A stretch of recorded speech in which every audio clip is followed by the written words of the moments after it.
1:30 na ng hapon. Ganito ang panahon. Nag-stop na yung ulan. Pero mukhang may parating na naman. At ang bigat-bigat na naman ng langit. Ang itim-itim.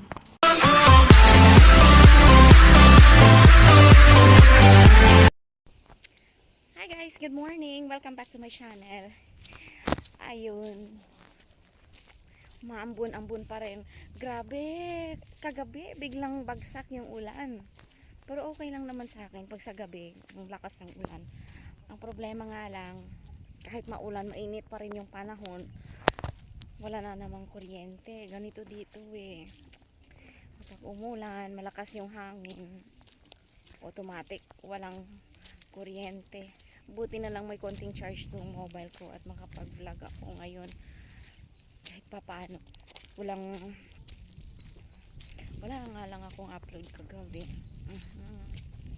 Okay lang, mamaya pagpasok ng kuryente, ano ko na lang, ihabol ko na lang kaagad. Tapos, yun, dito pala ako. Pipick upin ko yung gatas. Preskong gatas ng baka. Yan kasi yung gatas dito. Hindi uso dito yung powder.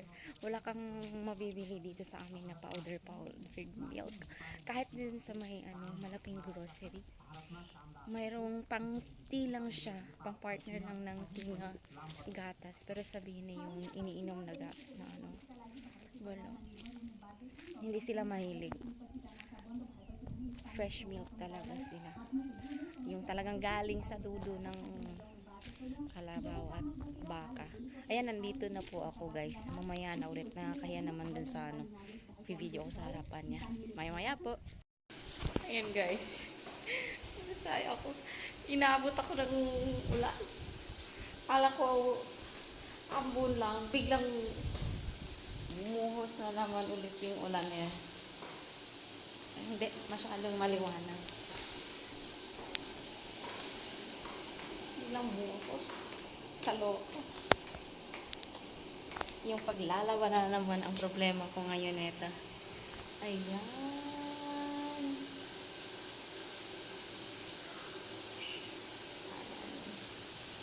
Maghahanda muna ako ng pang saan namin. Kasi andun sila. Papakain na siya ng alaga. Unang bang.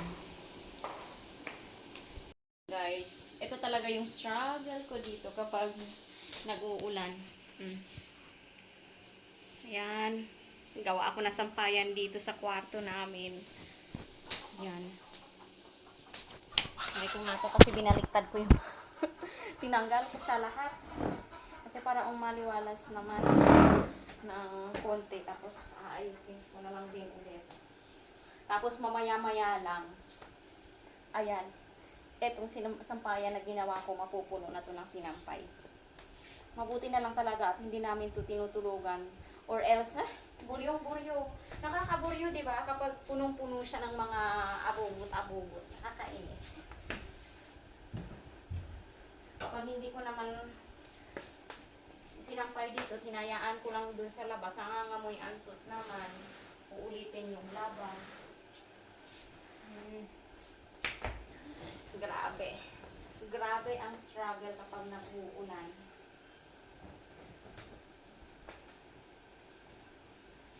Kasi wala naman tayong dryer eh. Ayan. Hanggang kailan matuyo, yun lang. Saka na lang siya pa-plansahin kapag medyo tuyo na siya, yung konting basa na lang. Pero pag yung mga hindi naman kailangan hindi ko na hinayaan ko na kung kailan siya matuyo. Hindi naman siya nangangamoy. Yung kay babon ang talaga ang kailangan kasi ang gastos niya sa damit. Sa aming tatlo, siya yung pinakamagastos sa damit.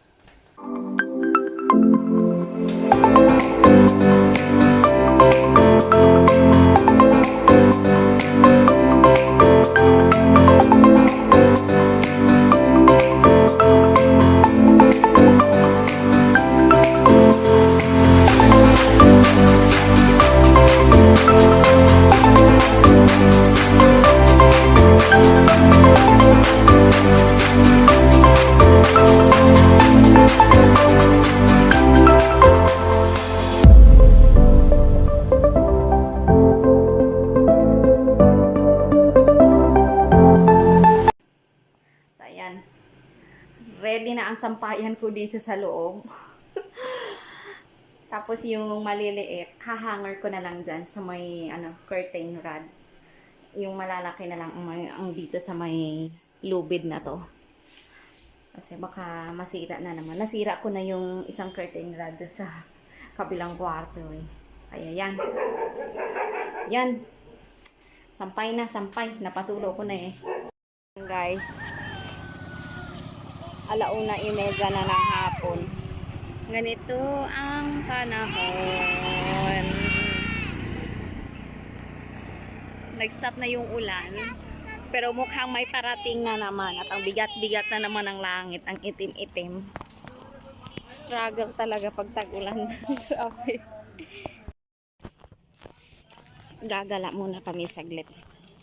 Kasi magpapaayos kami ng shorts. Ayan. Daming kalabaw. Ang daming kalabaw. Ayos lang.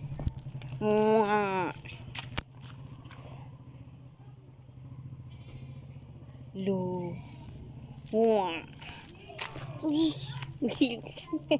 Tuwang-tuwa na.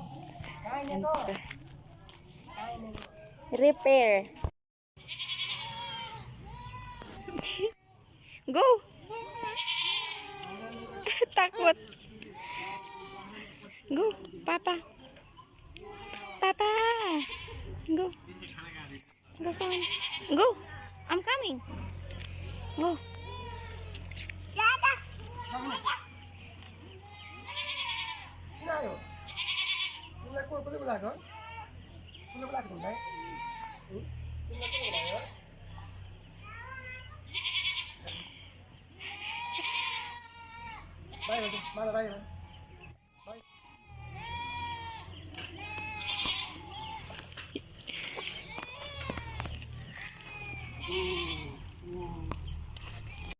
Yung anak ko guys, napasaway ang kulit-kulit niya. Kanina pa siyang tumatakbo.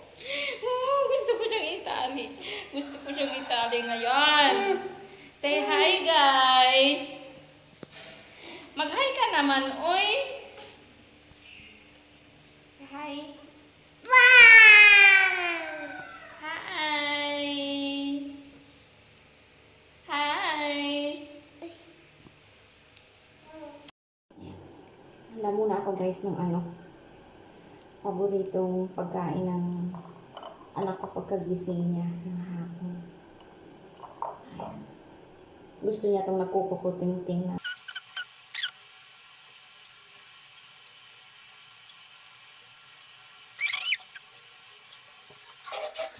So, ayan na. Ready na siya. 3 beses ko na itong inilabas-pasok itong mga damit na to. Itong mga damit na to talaga.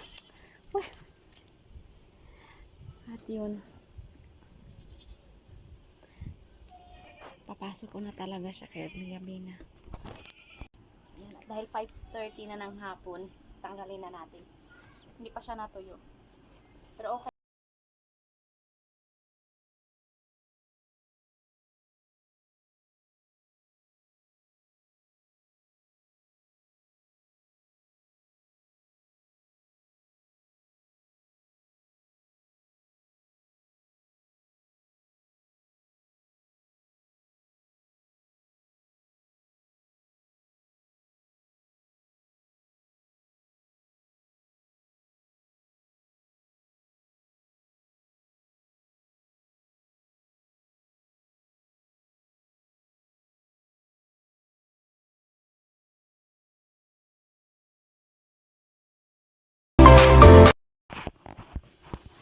Sampay na naman ulit dito sa loob.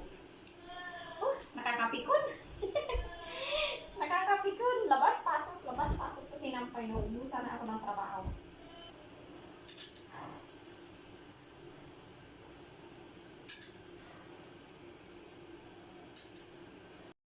So yan, tapos ko na siyang isampay. Tapos, buksan ang ceiling fan.